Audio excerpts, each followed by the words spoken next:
can taste your words. I can taste your. Welcome to the Easy Answer Podcast. I'm Brandy, plant-based chef. And I'm Vonanise, plant-based adjacent. On this podcast, we explore thought-provoking conversations around food and simple ways to stay healthy in this crazy world.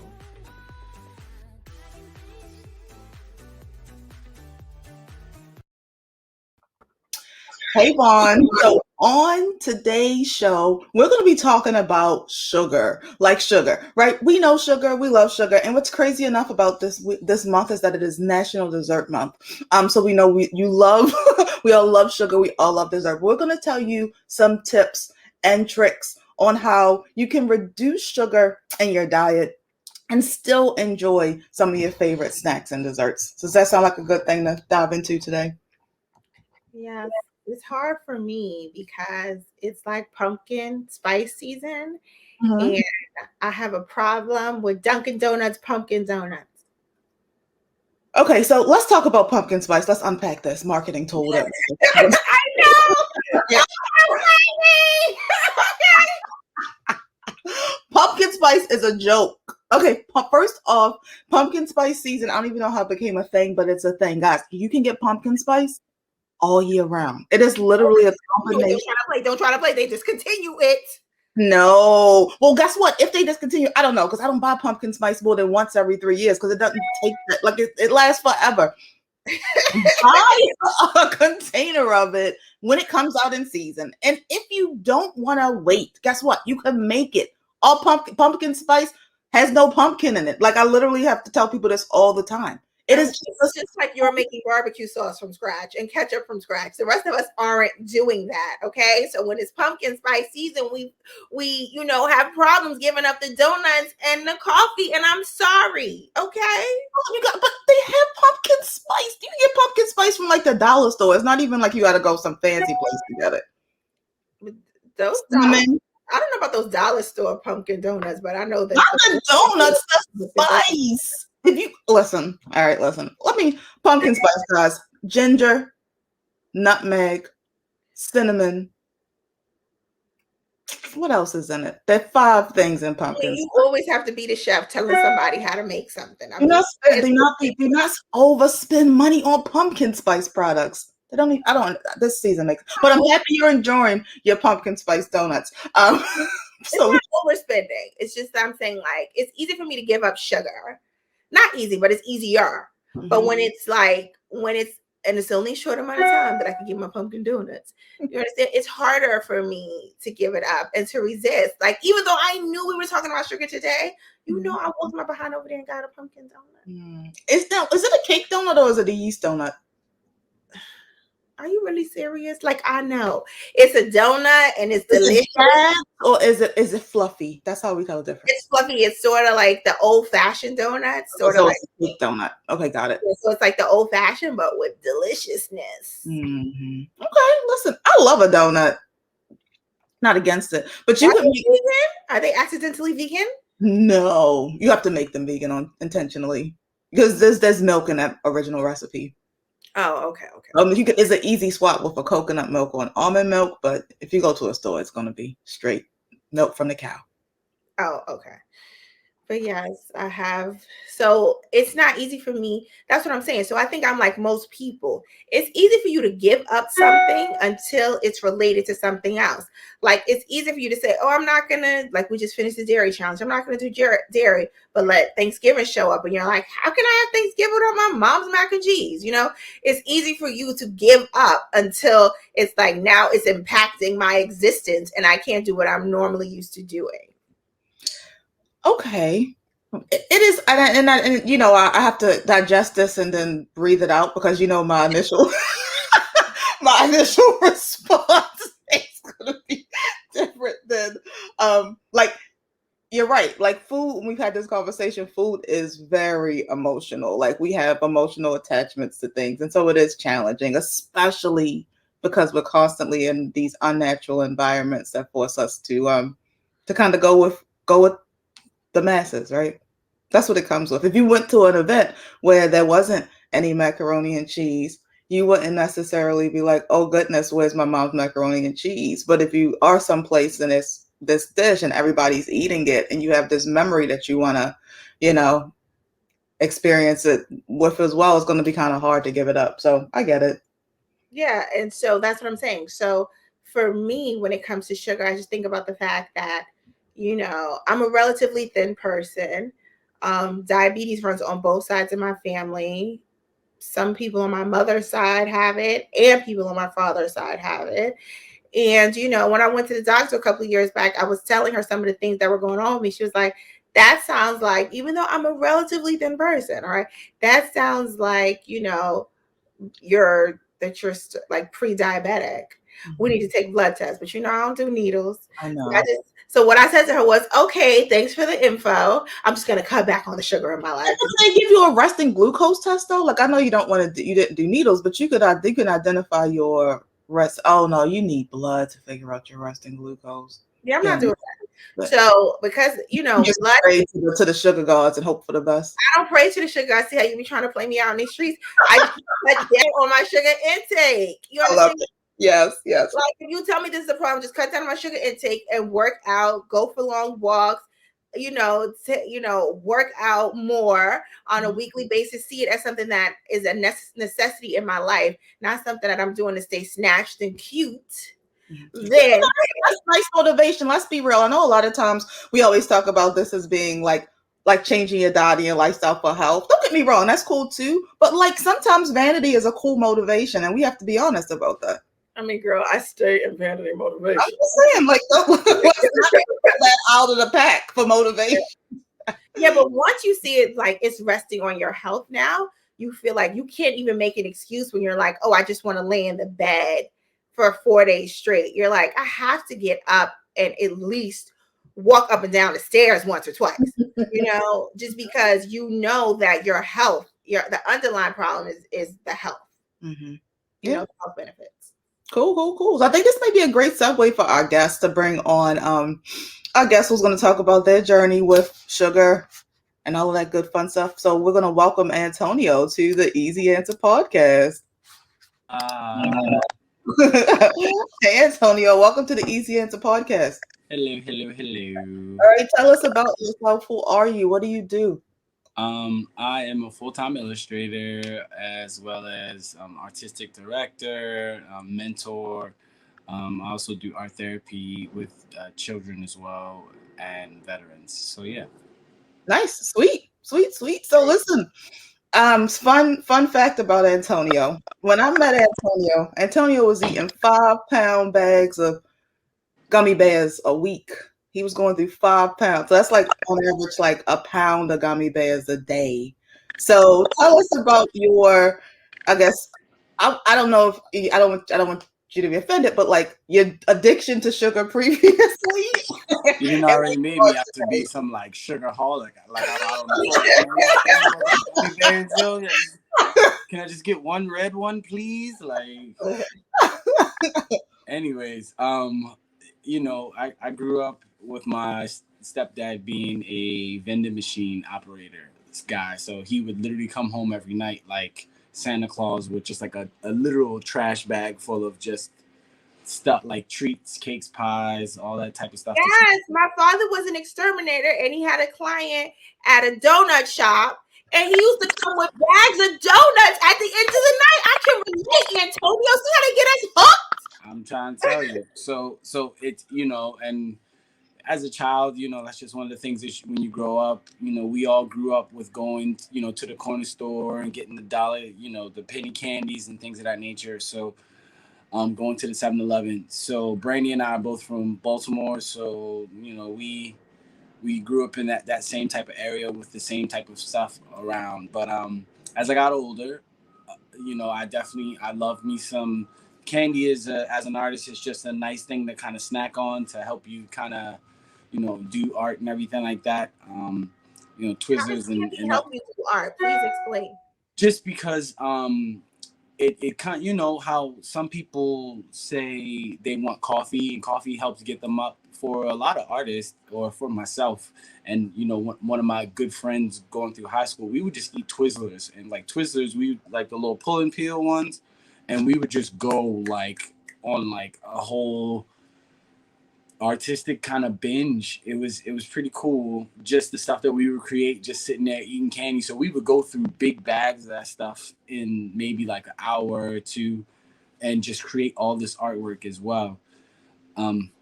So of course, as I got older, and I was a veteran, or I am a veteran. I was in the military for 8 years, and then the doctor started saying, well, I started noticing I had acid reflux really, really bad. So the doctor told me I need to cut back with my sugar intake. So those 5 pounds, I can't remember the last time I even really had gummy bears that weren't like the vegan kind. And just That's also because of Brandy. Did she tell you about the pork dinner? Brandy then told me about all the things. So just listening to, according to Brandy, we all can make everything that we want to have. Like, oh man, I really want this Pop-Tart. You know, you should make your own Pop-Tarts. Did you know that? Like, yo, nobody's a chef. Like, you're a chef. I'm not a chef. Sweet Jesus. Like I love cakes and pies. Like that's my thing. So right now, like I don't really I definitely don't do the candy stuff so much anymore. Like I think the only candy I really eat now is like Reese's, because that's just too good to give up. No. But I usually only have them like for holidays, for like I'll have some for Halloween or for Easter. But other than that, now I definitely, eat more fruit. If I want something really cool, I eat dry mangoes, or I'll eat just different, nuts and things like that, and grains. And I just try to substitute it with something that's, sweet, but still good. I like sweet stuff. I just like sweet things. But it's called, like you said earlier, Vaughn, I have diabetes running in my family, and I refuse to be taking insulin and doing all these other things. I have family members who have died from diabetes. So for me, it's called, what's more important, the snack that you have or your health? And I'm always going to choose my health. So with that being the case, of course, it's even like I love iced tea. I'm technically from the South. So I love some good sweet tea, and I can just drink it. Arizona, you could just put that in my veins. But I've had to learn how to say no to that, and just, of course, drink more water. And so if I really want something sweet to eat, I will have maybe like some apple juice or something like that. So that's where I'm at right now. That's kind of cool. I think that we could talk about sweet tea sweetened with dates. I think that would actually work really well. Like, dates is something that a lot of people sleep on. We don't think about dates outside of I don't know, like some type of fruit mix, but they have a ton of sugar in them. And I've made a successful date sweetened lemonade. So I think maybe dates are the same color as sweet tea. So maybe if you took that traditional Lipton black tea and sweetened it with dates, you could end up getting a sweet tea that has a better sweetener than just white sugar. Definitely. I mean, dates, I've used them for other things, like in baking recipes, I've used dates instead of sugar. Mm-hmm. But the only thing is that when you're baking, you need something that like you could use dates in like a banana nut bread, because if it's heavier, that's fine. Mm-hmm. But we're trying to make like something that's fluffy and something that's going to rot, like something like a date. Agreed. Dates are definitely more for a denser dish. So like a bread, like a donut, you can actually make you talk about donuts earlier. You can make a really good sugar-free pumpkin donut with a date. Like, I've done it before consistently. And I don't know if you've done it. Like, we need to try her pumpkin donut situation first. That weak pumpkin spice, it ain't that hard to make. Okay, so throw that into my traditional batter for donuts and throw some dates in there. It ain't that hard. Let me tell you, Brandy, the best, I guess, sweet thing that Brandy's ever made. Brandy made this bundt cake one time that was just I still haven't been like, I mean, she's made some nice things, but the bundt cake is like it's so good. I was eating it like, what is this? Like, this right here, Like this is it. So I mean, the thing yeah. is that you can use things like applesauce and dates to sweeten, you know, cakes and stuff like that. But when you want something that is airy and light, you cannot use applesauce and dates for that. You can't. There are different versions of sugar, right? I think you can go the maple syrup route. Is probably would be my recommendation. It would probably be the apple, the what's that called? It would be the maple syrup route in that case, because you still can maintain that fluffiness with that. There's more liquid in it, so you have to adjust the recipe accordingly. Um, but you're right. Like things like applesauce and dates make things more dense. So Thank wedding you. cake, not so much. Yes, chocolate Right? ganache. This you cannot do it. You cannot do it like that. Yes, yes, yes. But So it yeah. does work for other things. Mhm. Yeah. But And I mean it would be besides all those things, how important it is to you. Yeah. So I've been to your house and you made me brownies, and I was so happy. The brownies were so delicious and so scrumptious, you know. And I've been to Brandy's house and she made something, and when you made those bars and you were like, this is really good. I was just like, it's not sweet enough. You You were know like, the rhubarb bars, the rhubarb strawberry bars? yes, and I had to put like coarse sugar on it to make them sweeter. Okay. I thought they were sweet. Well, you see, okay, and this is one thing that Brandy has taught me, and that this could help everyone. Everyone, it's like you have a sugar palate. So the more sugar you consume is sort of like the higher your sugar consumption can go, right? So you can bring your sugar palate down. So you ever notice how when you're sick and you haven't eaten anything for like 3 or 4 days and you're laying in bed, and then all of a sudden you wake up, everything is so sweet and so salty? That's because you have now brought your sugar palate and your salt palate down. So then that means that you can bring your sugar palate down and you can bring it up. So now I take tea without sugar because of that crazy girl right there with the glasses. All right? Why I gotta be crazy though? I mean, she's a little bit obsessed, but it's a good obsession because it's because of her love of people. All right. Yeah, like we don't have to kill ourselves to eat good food. It's really simple. And don't get me wrong, I'm not saying that it is easy, right? Oh, is it easy or is it simple? I don't know. But what I do know is that there's a solution for most things when it comes to food. I mean, I don't know if there's a solution for most things, but I think that when it comes to like when you have tea and you can use tea without sugar, like Brandy that time okay, so we should put like that little clip in where we were talking and I was just like, I don't know about tea without sugar, Brandy. I don't know about tea without sugar. And she's like, I'm telling you, if you just have cinnamon, it will work. And now I don't even know every tea that I drink it with a with a cinnamon tea bag. Like, I don't have regular tea bag. Every tea has cinnamon. The cinnamon.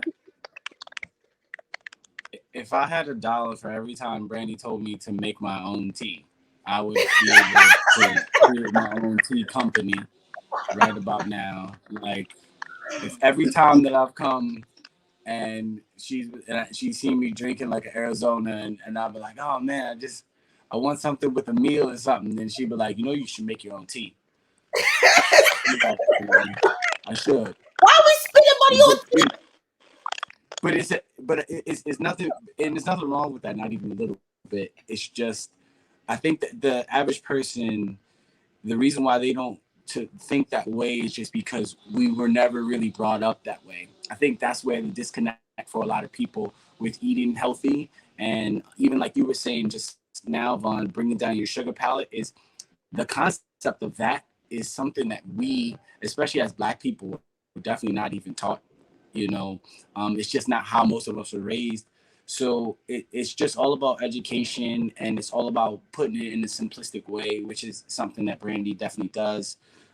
So it's just, that's what it's really about. It's about just making it bringing it down to that layman's term so people can understand it and then go with it themselves and not just have to wait for someone else to make it or show them how. That's really what we need as a whole, as a society, so that we can eat healthier and and just live overall better lives. That's true, but we all have to be realistic about who we are. I'm not a chef, and I feel like I said this last. Have you ever seen a movie Ratatouille? I don't like to see movies with rats. It's not about that, though, Brandy. It's not about that. Everyone can cook. Though. Everybody doesn't want. No, listen. Everybody doesn't want to cook. That's one thing. But you don't have to be a chef to be able to make food that you enjoy. I'm not saying. I'm extra. I'm making ketchup. You understand? I'm not telling people to go make problems. I know. But what I am saying is that when you block from jump in your mind that I'm not a chef, therefore I'm not going to be able to do this, you're literally planting a seed that you're not going to be able to do this. And that's not true. Okay, Brandy, it's not that I'm not going to be able to do this. It's just that when I come to your house, this illustrates this point perfectly. I come to Brandy's house and I'm like, I don't want to put you to work, Brandy. Like, you don't have to cook for me. And I bring something over. She's like, this is not work for me. It is not work for you to cook. It is work for me to cook. Now you ask me to write something, that's easy. I'm like, blah, blah, blah, blah, blah, blah, blah. You understand? I am a writer. You are a chef. You understand? When you come to my house and you ask me to cook something for you, I'm like, yo, let's like go to the Thai spot up the street. I'm the best Thai restaurant in Harlem, up the street from my house. The only thing I've ever brought to Brandy's house for her to actually eat is the carrot cake. That's the carrot cake place that's like close to where she lives. Lloyd. Other than that, I don't even attempt anything else because I just know it's not going to be up to her standard. She's gonna, what she's gonna do? She's gonna take it and she's gonna do just like this, and like, yeah. I'm just gonna look at the label. Yes, hence the sugar. And then be like, nope, I can't eat this. This is poison. Like, all right. I'm sorry. Don't make me feel like I'm dramatic. I'll eat all the poison for the both of us. I'll take the bullet for both of us. I'll eat it all myself. That's okay. You got it. As you bring up a good point about reading labels. Now that is an interesting thing. There are people that sugar is something that is very confusing because of the fact that everybody's trying to avoid it, right? So there is nothing wrong with sugar in itself, right? There's sugar. Yeah, it is. And we're going to go deeper into an episode later about that.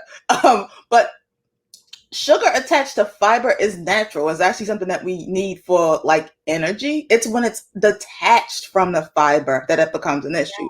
Hence the reason no one's telling you not to eat fruit. You know why? Because fruit is still, there's fiber in that. So there's benefits there, right? So when we're reading labels, a lot of times now, which is really cool, like it took a lot of years for lobbyists to make this a reality for us. If you look at your labels now, they actually have sugar and then added sugar. So you can see the difference between the natural sugar that was already in those particular ingredients and the sugar that was added. So that's how you can determine if it's something that you want to get. So it's not about walking around avoiding sugar exclusively, like, oh my God, I can't, like I said, I can never have a pineapple, I can't have strawberries, I can't have mangoes, I can't have any of this stuff. It's more about, why does my roasted string bean blend have sugar in it? You understand? So those are the types of things that we want to avoid when we're talking about cutting back on sugar. Okay, that makes sense. I understand what you're saying. Because sugar is in a lot of things that you would not expect to have sugar in it. Like if I buy plain yogurt, I'm like, why is there sugar in this at all? It's just plain yogurt. There should be no sugar in it. But there's still, there's still like if you buy the regular one, it's still like 10 or 11 grams of sugar in it. Yeah, well, because you need sugar in the process. So, it's pretty much a fermentation process that has us create yogurt. And so the bacteria either need sugar in order to eat off to get that bacteria in it. And it also, some natural sugars are created through that process. So that's why there's sugar in there. Okay. I don't know, something, maybe we could do a Spitfire where. Well, I'll give one tip. Whenever you have tea, you understand, Hill and Hardy has a tea and it's a cinnamon tea. So when you put cinnamon in it, you understand when I have that cinnamon tea, I don't need any sugar with it. So every night I have tea to go to sleep, and I'll have that tea, and I'll put 2 tea bags, that tea and sleepy time tea. You understand? Yeah, and guys, I'll tell you why that's the case. There's cinnamon activates the sweet part of your palate of your tongue, so it makes you feel like you're having more sugar than you actually. Well, you're having sugar when you actually aren't. So that's a cool thing. And what other things do that? Didn't you say lemons do that as well? Lemons do that as well. But Okay. yeah, so you can add that to tea as well. And cinnamon also is a natural insulin. Like it helps you to manage your insulin, so it has double benefits there. Yeah, and if you're gonna have sugar, it's good to have the natural sugars like the maple syrups. You understand? Because you don't need as much maple syrup. You understand? Even honey, you don't need as much honey, like because it's just so sweet. Use less of it. There's other benefits to honey, like in terms of what it does for you. I'm not sure Brandy's the foodologist that could tell you about that, but the first thing, honey's really good for allergies. So if you happen to have seasonal allergies, you get honey that is sourced locally, and it helps you to manage like your allergies that season, because the bees kind of activated those plants in order to create the honey, so it helps with allergies. And also it's good if you ever cut yourself and you're somewhere you want to put as an antibacterial, antiseptic naturally as well.